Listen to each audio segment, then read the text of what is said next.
വർഷം 1997. ഞാനന്ന് 7ാം ക്ലാസ്സിൽ പഠിക്കുന്നു.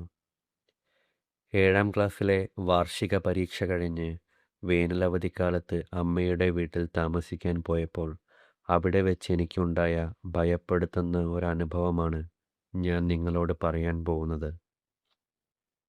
അമ്മയുടെ വീട്ടിൽ അന്ന് മുത്തശ്ശൻ, മുത്തശ്ശി, അമ്മാവൻ, അമ്മായി, അവരുടെ മക്കളായ ഉണ്ണിക്കുട്ടൻ, അമ്പിളി, പിന്നെ അമ്മയുടെ ഇളയ സഹോദരി മിനി ആൻറ്റി എന്നിവരാണ് താമസിക്കുന്നത്. അമ്മാവൻ തൊട്ടടുത്ത അങ്ങാടിയിൽ ഒരു പലചരക്ക് കട നടത്തുകയാണ്. അമ്മാവൻ രാവിലെ നേരത്തെ കടയിലേക്ക് പോകും. പിന്നെ ഉച്ചയ്ക്ക് കഴിക്കാനും രാത്രി കട അടയ്ക്കുമ്പോഴുമാണ് വീട്ടിൽ വരിക. ഉണ്ണിക്കുട്ടൻ അന്ന് 8ാം ക്ലാസ്സിൽ പഠിക്കുന്നു. അമ്പിളി 6ലും. ഞങ്ങൾ 3 പേരും മിനി ആൻറ്റിയുമാണ് കൂട്ട്. അവിടെ കന്നുകാലി വളർത്തലും കൃഷിയുമൊക്കെയാണ് പ്രധാനമായിട്ടുമുള്ളത്. അമ്മയുടെ കുടുംബം പണ്ട് മുതൽക്കേ ഒരുപാട് കീഴ്വഴക്കങ്ങളും വെച്ചാരാധനകളും നടത്തി വരുന്നവരാണ്. അന്ന് ഇങ്ങനെയുള്ള കാര്യങ്ങളെപ്പറ്റി എനിക്ക് വലിയ അറിവോ ധാരണകളോ ഒന്നുമില്ലായിരുന്നു. പക്ഷേ ഞാൻ ജനിച്ചു വളർന്ന അച്ഛൻ്റെ വീട്ടിലെ ചുറ്റുപാടിൽ നിന്നും ഒരുപാട് വ്യത്യസ്തമായ രീതികളാണ് അമ്മയുടെ വീട്ടിൽ ഉണ്ടാവാറുള്ളത്. അതുകൊണ്ട് തന്നെ അതൊക്കെ എനിക്കന്ന് വളരെ കൗതുകമുള്ള കാഴ്ചകളായിരുന്നു. സ്ഥിരം താമസിക്കുന്ന ചുറ്റുപാടിൽ നിന്നും ഇങ്ങനെ വ്യത്യസ്തമായ ഒരു അന്തരീക്ഷത്തിൽ കഴിയാൻ എനിക്കും വളരെ ഇഷ്ടമായിരുന്നു. തുളസിത്തറയിൽ വിളക്ക് വയ്ക്കൽ, ഗുളികന് നേർച്ച നൽകൽ, സന്ധ്യാനേരം വിളക്ക് വെച്ച് നാമം ജപിക്കൽ, കാവിൻ്റെ പരിപാലനം തുടങ്ങിയ ഒരുപാട് കാര്യങ്ങൾ അവിടെ ഉണ്ടാവാറുണ്ടായിരുന്നു. പക്ഷേ ഇതൊന്നും ഞാൻ അച്ഛൻ്റെ വീട്ടിൽ കണ്ടിട്ടില്ല. തറവാടിന് സ്വന്തമായി ഒരമ്പലമുണ്ട്. അവിടെ നിൽക്കാൻ പോകുമ്പോൾ എന്നും രാവിലെയും വൈകുന്നേരവും അമ്പലത്തിൽ എന്നെയും കൊണ്ടുപോകുമായിരുന്നു. അച്ഛൻ്റെ വീടിനെ അപേക്ഷിച്ച് നോക്കുമ്പോൾ വളരെ പഴയതും പേടിപ്പെടുത്തുന്നതുമായ കെട്ടിടവും ചുറ്റുപാടുമാണ് അമ്മയുടെ വീടിന്. ഓടിട്ട ഒരു പഴയ തറവാട് വീട്. മരപ്പണികൾ കൊണ്ടും കൊത്തുപണികൾ കൊണ്ടും സമ്പന്നമായിരുന്നു ആ വീട്. ചുരുങ്ങിയത് ഒരു 150 വർഷത്തെ പഴക്കമെങ്കിലും കാണും ആ വീടിന്. വീടിൻ്റെ ഒരു വശം മുഴുവൻ ഇടതൂർന്ന കാടാണ്. ആ ഭാഗത്തേക്ക് പകൽ പോലും ആരും പോകാറില്ല. വീടിൻ്റെ മുൻവശത്ത് വലിയ ഒരു പശുത്തൊഴുത്ത് നീളത്തിൽ കിടപ്പുണ്ട്. അതിൽ 5 പശുക്കളും അവരുടെ കുട്ടികളുമുണ്ട്. തൊഴുത്തിനോട് ചേർന്ന് ആട്ടിൻകുട്ടികൾക്ക് കിടക്കാനുള്ള ഒരു കൂടുണ്ട്. ആടുകളെല്ലാം മിനി ആൻറ്റിയുടേതാണ്. സ്വന്തം കുട്ടികളെ പോലെയാണ് ആൻറ്റി അവരെ കൊണ്ടു നടക്കുന്നത്.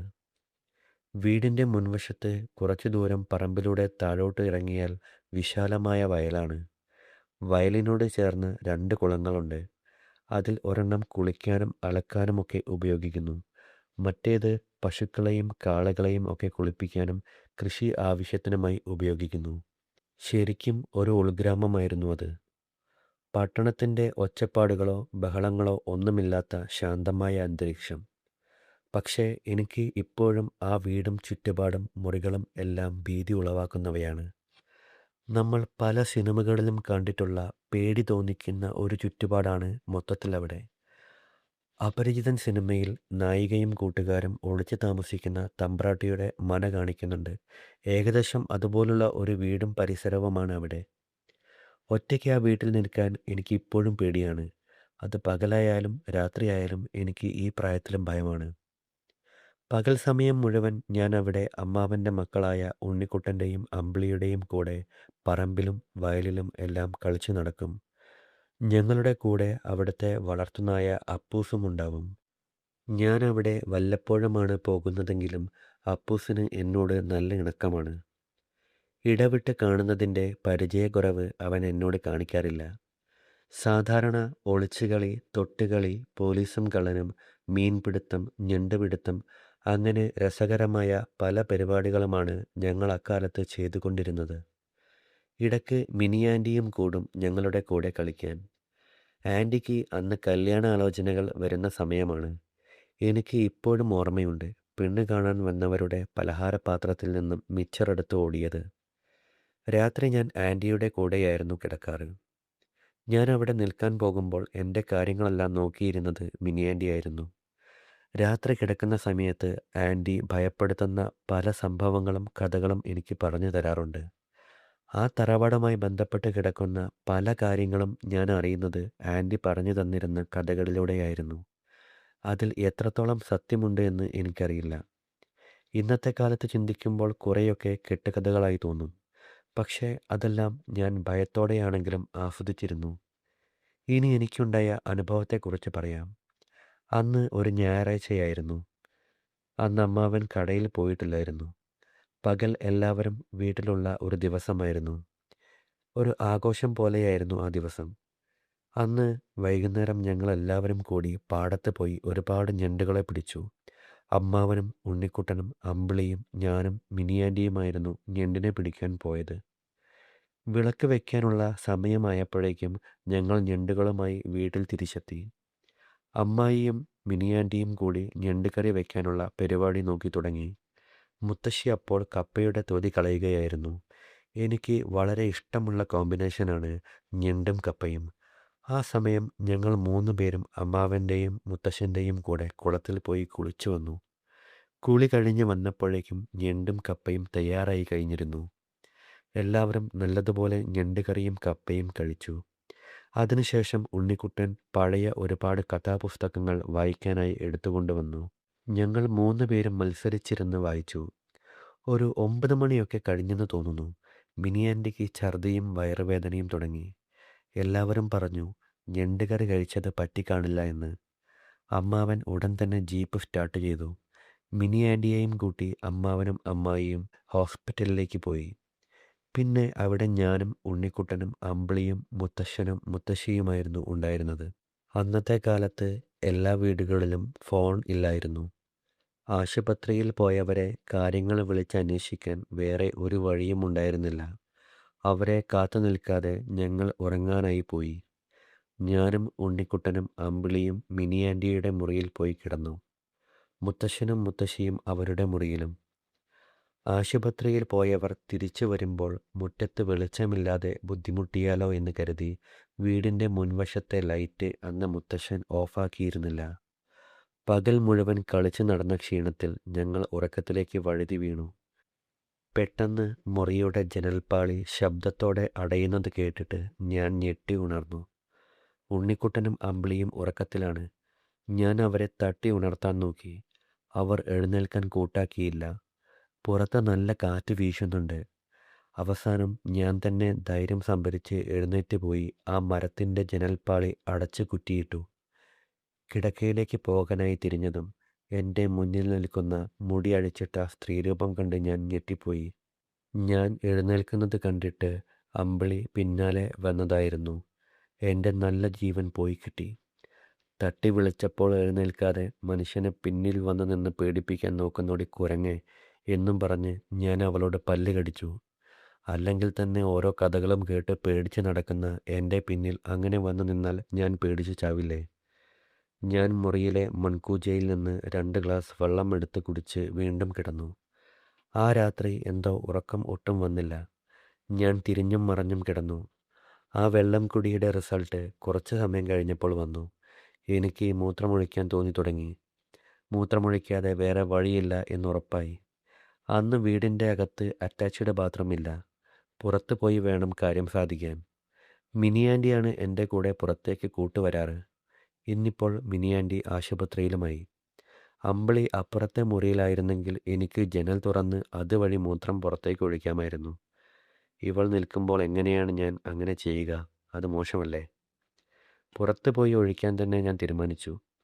കൂട്ടിന് അവരെ വിളിക്കാൻ ആദ്യം ആലോചിച്ചു. പക്ഷേ എൻ്റെ അഭിമാനം അതിന് സമ്മതിച്ചില്ല. ഞാൻ വെറുമൊരു ഭീരുവാണെന്ന് അവർ കരുതിയാലോ എന്ന കോംപ്ലക്സ് കാരണം ഞാൻ ഒറ്റയ്ക്ക് പോകാൻ തന്നെ തീരുമാനിച്ചു. അമ്പിളിയോട് ഉറങ്ങിക്കോളാൻ പറഞ്ഞ് ഞാൻ മേശപ്പുറത്തുണ്ടായിരുന്ന മിനിയാൻറ്റിയുടെ ടോർച്ചും എടുത്ത് ഇടനാഴിയിലൂടെ പുറത്തേക്ക് നടന്നു. മുത്തശ്ശനും മുത്തശ്ശിയും നല്ല ഉറക്കത്തിലാണ്. ഞാൻ മുൻവശത്തെ വാതിൽ തുറന്നു. അമ്മാവൻ ആശുപത്രിയിൽ നിന്നും വരാൻ ഉള്ളതുകൊണ്ട് മുത്തശ്ശൻ താക്കോൽ കൊണ്ട് വാതിൽ പൂട്ടിയിരുന്നില്ല. മുത്തശ്ശൻ ലൈറ്റ് ഇട്ട് വെച്ചത് എന്തായാലും നന്നായി. പുറത്ത് വലിയ കുഴപ്പമില്ലാത്ത അന്തരീക്ഷമാണ്. ഞാൻ മെല്ലെ ആ തൊഴുത്തിൻ്റെ സൈഡിലേക്ക് പോയി. പേടിച്ചാണെങ്കിലും മെല്ലെ കാര്യം സാധിച്ചു.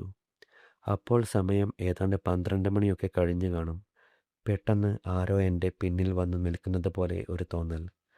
ഭയം തോന്നി തുടങ്ങിയാൽ പിന്നെ ഏത് കൊലകൊമ്പനാണെങ്കിലും ഒന്ന് പേടിക്കും എന്നാണ് ഞാൻ മനസ്സിലാക്കുന്നത്. അങ്ങനെ ഒരു കൊലകൊമ്പനല്ലെങ്കിലും ഞാൻ പേടിച്ച് വിറയ്ക്കാൻ തുടങ്ങി. പേടിച്ച് പേടിച്ച് ഞാൻ തിരിഞ്ഞു നോക്കി. ഞങ്ങളുടെ വളർത്തുനായ അപ്പൂസായിരുന്നു അത്. ചെറുക്കൻ പേടിപ്പിച്ച് കളഞ്ഞു. അമ്മാവൻ അവനെ കൂട്ടിൽ കയറ്റാതെയാണ് ആശുപത്രിയിലേക്ക് പോയിരിക്കുന്നത്. ആശുപത്രിയിൽ പോകുന്ന തിരക്കിൽ ശ്രദ്ധിച്ചു കാണില്ല. അവൻ പറമ്പിലും മുറ്റത്തും കറങ്ങി നടക്കുകയായിരുന്നു. ഞാൻ വലിയൊരു ദീർഘശ്വാസം എടുത്തു വിട്ടു. അവനെയും കൊണ്ട് കൂടിൻ്റെ അടുത്തേക്ക് പോയി. അപ്പോഴാണ് താഴെ കുളത്തിൻ്റെ കരയിൽ നിന്ന് ഒരു മണി കിലുങ്ങുന്ന ശബ്ദം കേട്ടത്. ഞാനൊന്ന് സംശയിച്ചു നിന്നു. ആട്ടിൻകുട്ടികൾ ഏതെങ്കിലും പുറത്തു ചാടിയോ? മണിയുടെ ശബ്ദം നല്ലതുപോലെ കേൾക്കുന്നുണ്ട്. ആട്ടിൻകുട്ടികൾക്ക് വല്ലതും സംഭവിച്ചാൽ മിനി ആൻറ്റി പിന്നെ ആരെയും ഉറക്കത്തില്ല. ഒന്ന് പോയി നോക്കിയാലോ എന്ന് ഞാൻ ആലോചിച്ചു. സംഗതി എനിക്ക് പേടിയുണ്ടെങ്കിലും അത്രയും നേരം ഭയപ്പെടുത്തുന്ന കാര്യങ്ങൾ ഒന്നും സംഭവിച്ചില്ലല്ലോ എന്ന ധൈര്യത്തിൽ ഞാൻ അപ്പൂസിനെ കൂട്ടിൽ കയറ്റി കുളത്തിൻ്റെ അടുത്തേക്ക് ടോർച്ചും തുളച്ചു കൊണ്ടുപോയി. ഞാൻ കുളത്തിൻ്റെ ചുറ്റും കണ്ണോടിച്ചു. മണിയുടെ ശബ്ദം അപ്പോഴും കേൾക്കുന്നുണ്ട്. ഞാൻ എല്ലാ ഭാഗത്തും ടോർച്ചടിച്ച് നോക്കി. ഒന്നും കാണുന്നില്ല. ഞാൻ വീട്ടിലേക്ക് തിരിഞ്ഞു നടക്കാൻ തുടങ്ങുമ്പോഴാണ് ഭയപ്പെടുത്തുന്ന ആ കാഴ്ച കണ്ടത്. ഞാൻ അക്ഷരാർത്ഥത്തിൽ പകച്ചുപോയി. ഈ പ്രപഞ്ചത്തിൽ നമ്മൾ കരുതുന്നതിലും അപ്പുറം എന്തെല്ലാമൊക്കെയോ ഉണ്ട് എന്ന് ഞാൻ തിരിച്ചറിഞ്ഞ നിമിഷമായിരുന്നു അത്.